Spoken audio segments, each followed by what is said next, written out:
우리 교회와 모든 성도님들이 성령으로 충만하며 성령의 인도하심을 따라 살아가는 교회와 성도님들 되기를 주의 이름으로 축복합니다. 사도 바울께서는 고린도 교회에 쓴 편지에서 이렇게 말씀하셨습니다.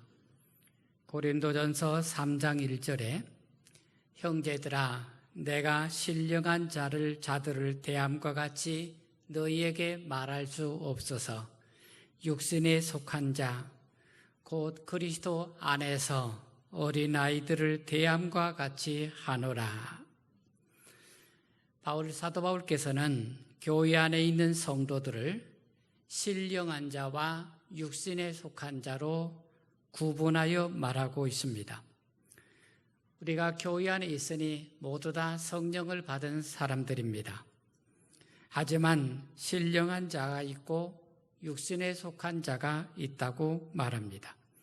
신령한 자는 영에 속한 자이고 내주하시는 성령을 따라 사는 사람이며 성령의 인도를 받고 살아갑니다. 육신에 속한 자는 육신의 욕망에 약하여져서 성령을 따르지 못하고 있는 상태를 말하고 있습니다. 우리가 한 성령을 받고 한 교회 안에 있습니다. 그렇지만 우리 가운데에도 성령을 따라 사는 성도가 있고 육신을 따라 사는 성도가 있다는 말씀이 되겠습니다. 여러분, 그것만이 아닙니다. 한 성도 안에서도 어떤 때는 성령을 따라 살고 어떤 때는 육신을 따라 사는 일이 있는 것입니다. 우리가 성령을 받은 자로서 마땅히 성령에 따라서 살아가야 하겠습니다. 그래야 진정한 그리스도인으로서 이루로 말할 수 있기 때문입니다. 오늘 성령 강림절에 함께 나눈 말씀에 주님의 은혜가 있기를 주의 이름으로 축원합니다. 한번 따라서 합시다. 성령의 인도하심을 따라 삽시다. 자, 여러분 16절 읽어보시겠습니다. 16절입니다. 같이 있습니다. 내가 이르노니 너희는 성령을 따라 행하라. 그리하면 육체의 욕심을 이루지 아니하리라. 너희는 성령을 따라 행하라 하셨어요. 성령을 따라라는 말은 성령 안에서 또는 성령에 의해서라는 뜻이죠. 행하라는 말은 두루 다니라 하는 뜻입니다. 두루 다니라. 그러니까 두 말씀을 합하면 성령을 따라 행하라는 말씀은 성령의 인도하심 안에서 성령에 의해서 따라가라. 성령의 인도를 따라서 살라는 말씀이 되겠습니다.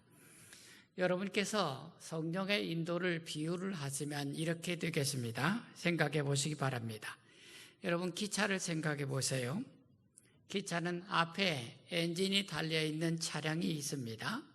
그리고 그 뒤에 여러 차량들을 이어 놓았습니다. 그런데 뒤에 달린 모든 차량은 앞에서 인도하는 차량에 가는 대로 갑니다. 우리가 성령에 따라서 성령의 인도를 따라 살아가는 것이 그와 같은 것입니다. 성령 안에서 행하는 것은 성령의 뜻을 따라서 성령과 함께 살아가는 것을 말하는 것입니다. 하나님께서는 성령을 통해서 우리를 인도하시는 줄로 믿습니다. 하지만 우리가 하나님의 인도하심을 눈으로 보기가 어렵습니다. 어떻게 하나님이 인도하시는지 우리가 하나님의 인도하심을 우리의 눈으로 확인하기가 어렵다는 것입니다. 하나님의 인도는 사람의 마음의 내적인 인도이기 때문입니다. 따라서 우리가 성령의 인도를 받으려면 자신의 마음을 주의 깊게 들여다보아야 합니다. 하나님의 인도는 겉으로 나타나는 것이라기보다도 사람의 마음에서 내면으로 인도하는 것이기 때문에 우리가 하나님의 인도하심을 살피려면 자신의 내면의 마음을 깊이 세심하게 살펴보아야 하는 것입니다. 우리가 성경을 읽는 동안, 설교를 들을 때, 또 기도를 하는 동안에, 하나님과 이렇게 영적 대화를 나누는 동안에 성령께서 우리 마음에 무슨 생각을 주시고 무엇을 말씀하시는지를 주시를 해야 하겠습니다. 그리고 내게 들어온 마음이 그것이 성령이 주시는 마음인지 내 육신의 욕망에서 나오는 것인지 그것을 또한 분별하는 일이 필요한 것입니다. 내가 하나님의 뜻에 따라서 살고자 하면은 하나님이 내게 무엇을 말씀하시는지를 주의 깊게 살펴야 되고 그리고 그것을 살핀 다음에 그 뜻이 하나님의 뜻인지를 구분하는 분별하는 그런 마음을 가져야 하겠습니다. 성령이 주시는 것으로 믿으면 모든 것을 주께 맡기고 인도하심을 따라서 행해야 하겠습니다. 그때 비로소 성령께서 우리 안에서 역사하시게 되는 것입니다. 성령을 따라 행하는 것이 곧 성령의 인도하심을 얻는 길임을 우리가 믿어야 하겠습니다. 하나님께서 우리를 인도하실 때 우리가 생각하기에 어떤 특별한 일이 하나님의 인도하심을 말하는 것이다 생각하기 쉽습니다. 그렇지 않습니다. 여러분, 하나님의 인도하시는 일은 우리의 일상생활 속에 있는 것입니다. 하지만 우리는 그것이 하나님의 인도하시는 일인지를 잘 모르고 살아갑니다. 왜냐하면 하나님의 뜻을 살피는데 내가 둔감하기 때문에 그렇습니다. 내가 깊이 생각하지 아니하고 일상을 내 뜻대로 살아가기 때문에 내 생활 속에서 어떻게 하나님이 인도하시는 일을 알기가 어렵다는 것입니다. 내가 둔감하다는 것입니다. 뿐만 아니라 많은 경우에 나는 내 뜻대로 내 생각대로 일을 다 합니다. 그러니 하나님께서 어떻게 나를 인도하시는지를 살필 마음의 공간이 여유가 없다는 것입니다. 내 뜻대로 다 했기 때문에 하나님께서 어떻게 역사하시는지를 경험할 수 없다는 일이 되게 없는 것입니다. 찰스 스탠리 목사라는 분이 하나님의 음성을 듣는 법이란 책을 썼습니다. 그는 이 책에서 과연 하나님께서는 지금도 말씀하시는가라고 물었습니다.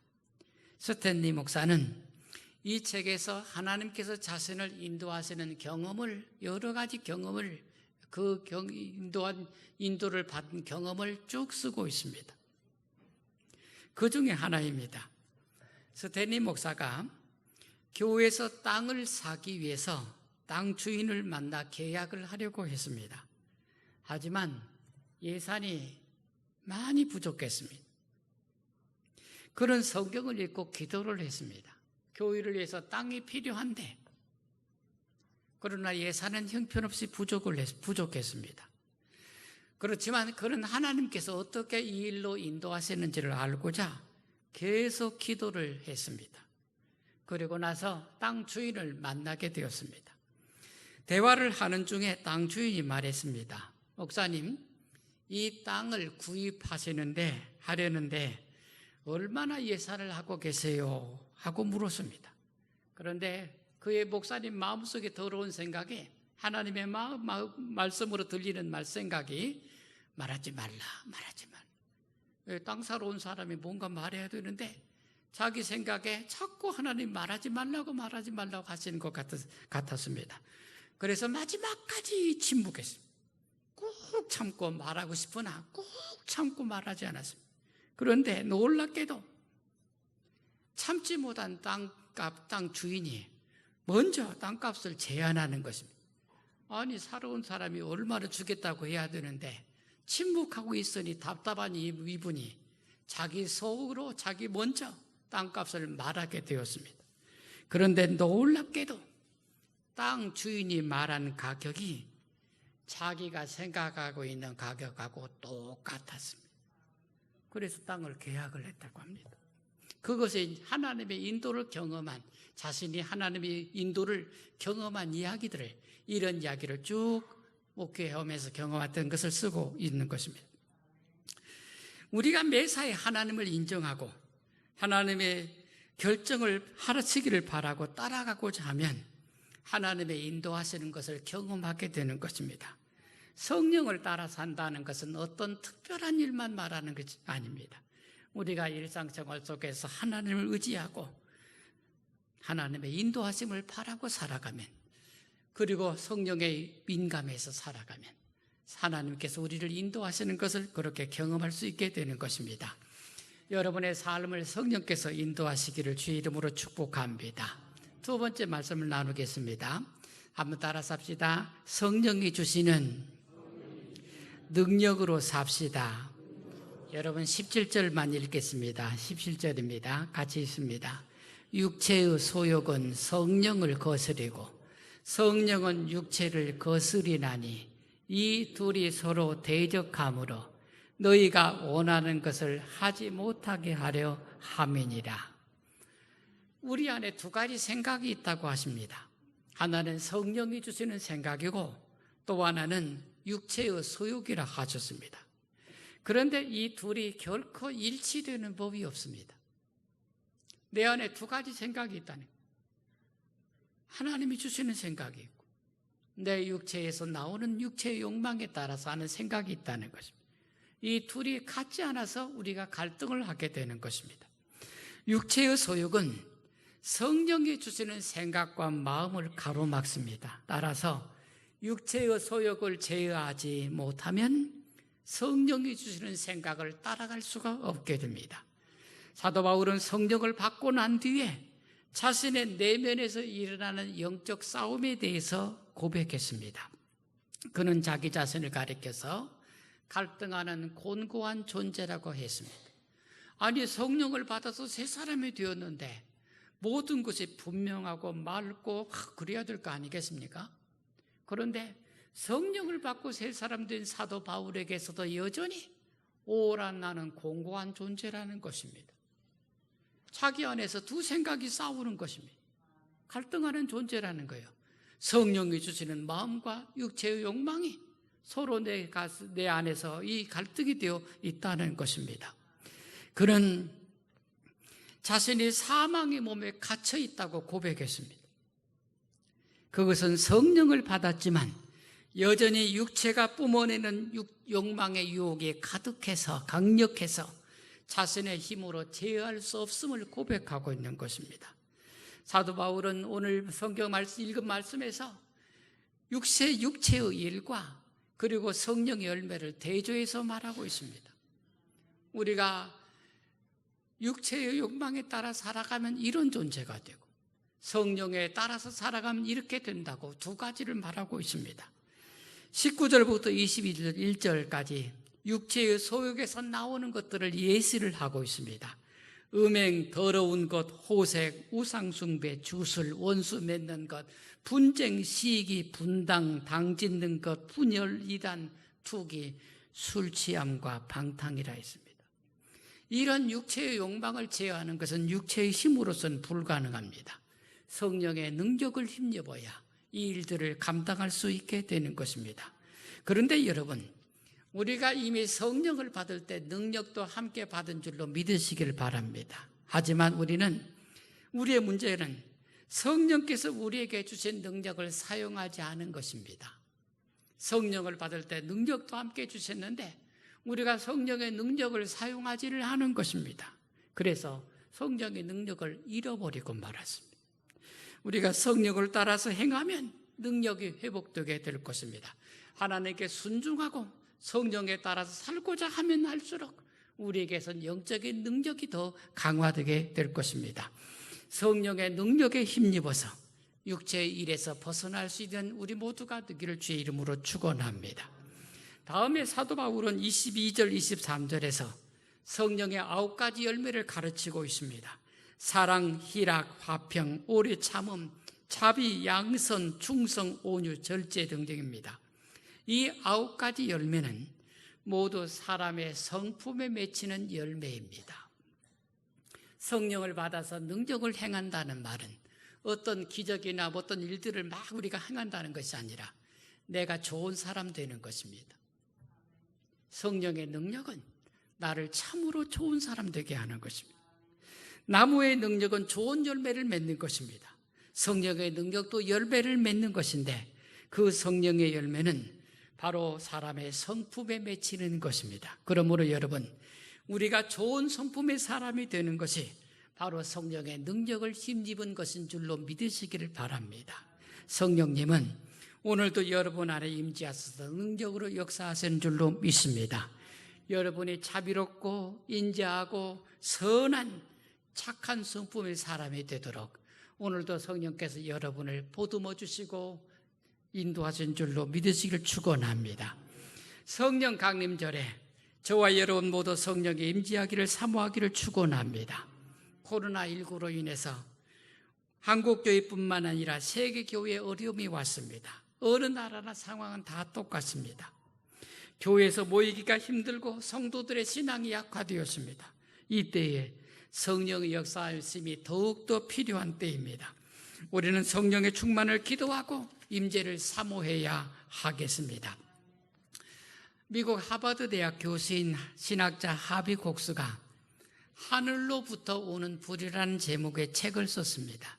하늘로부터 오는 불은 성령을 말합니다. 하비 곡스는 이 책에서 역사적으로 부흥하는 교회에 대해서 말했습니다. 교회 역사를 쭉 탐구하는 중에 시대마다 교회가 부흥하는 교회들이 있었는데 이런 교회들은 어떤 교회였는가를 탐구한 것입니다. 그래서 공통적으로 한 가지를 발견했습니다. 어느 시대나 어느 지역을 막론하고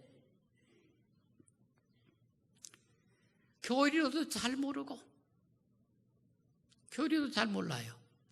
여러 가지 약함이 많은데도 불구하고 교회와 성도들이 부흥한 교회와 성도들이 있었다는 것입니다. 그게 뭐냐면요, 한 가지, 오직 교회와 성도들이 단순하게 하나님을 찾고 의지하고 성령 충만을 사모하고 성령 안에서 살아가고자 할 때 교회가 부흥했다는 것입니다. 교회가 부흥한 교회를 공통적인 점은 모두가 교회 안에서 성도들이 성령을 사모하고 성령의 능력을 힘입기를 사모하고 성령 충만을 간구하고 뜨겁게 기도하는 교회들이 시대를 막론하고 부흥했다는 것입니다. 오늘날 세계적으로 교회가 현실적으로 쇠퇴하고 있는 것이 사실입니다. 사람들이 그 원인을 이렇게 저렇게 해석하라고 애를 씁니다. 세상이 이렇게 발전해서 사람들이 잘 살게 되니 신앙적으로 약해졌다고 다 그렇게들 말들 합니다. 그러나 여러분, 교회와 성도의 부흥은 단순한 것입니다. 오직 주여 성령을 주시옵소서라고 성령의 충만함을 사모하며 밤낮없이 기도하는 교회와 성도에게는 여전히 성령의 역사가 나타나고 부흥하게 된다는 진리입니다. 성령의 역사하심이 없는 제도화된 교회는 생명력이 약해져서 성령의 능력을 힘입지 못하고 그냥 제도로서 존재하는 교회는 약해져 가게 된다는 것입니다. 사랑하는 한사교회 성도 여러분, 우리 모두 다 성령을 힘입어 살아가시기를 축원합니다. 성령의 임재하심을 사모합시다. 성령의 능력을 힘입어서 자신을 변화시키며 살아가시기를 축원합니다. 성령 강림절에 오직 성령의 충만함을 사모하는 저와 우리 한산교회 성도님들이 되시기를 주의 이름으로 축원합니다. 기도드리겠습니다. 사랑의 주님께 찬양과 영광을 돌립니다.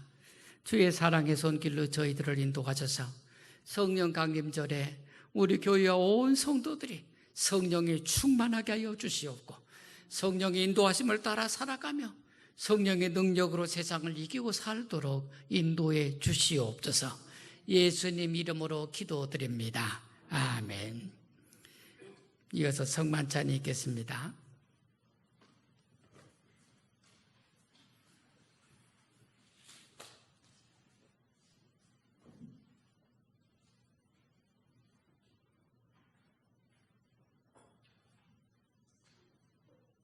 사랑하는 여러분, 우리는 지금 주님의 만찬을 나누고자 합니다. 모두 믿음으로 이 식탁에 참여하기를 바랍니다. 먼저 여러분과 함께 신앙의 고백을 나누겠습니다. 여러분은 성부, 성자, 성령 삼위일체 하나님을 믿습니까? 여러분은 예수 그리스도를 여러분의 구세주로 믿습니까? 사랑하는 여러분, 사도 바울께서는 고린도전서 11장 23절부터 26절에서 주의 만찬에 대하여 이렇게 말씀하셨습니다. 내가 여러분에게 전해준 것은 주님께로부터 받은 것입니다. 곧 주 예수께서 잡히시던 날 밤에 빵을 손에 드시고 감사의 기도를 드리신 다음 빵을 떼시고 이것은 너희를 위하여 주는 나의 몸이다. 나를 기억하여 이 예를 행하여라 라고 말씀하셨습니다. 또 식사 후에 잔을 드시고 감사의 기도를 드리신 다음 이것은 내 피로 세운 새로운 계약의 잔이니 마실 때마다 나를 기억하여 이 예를 행하여라 라고 말씀하셨습니다. 그러므로 여러분은 이 빵을 먹고 이 잔을 마실 때마다 주의 죽으심을 선포하고 이것을 주님께서 다시 오실 때까지 하십시오. 아멘. 우리 함께 찬양 드리겠습니다. 198장 찬송.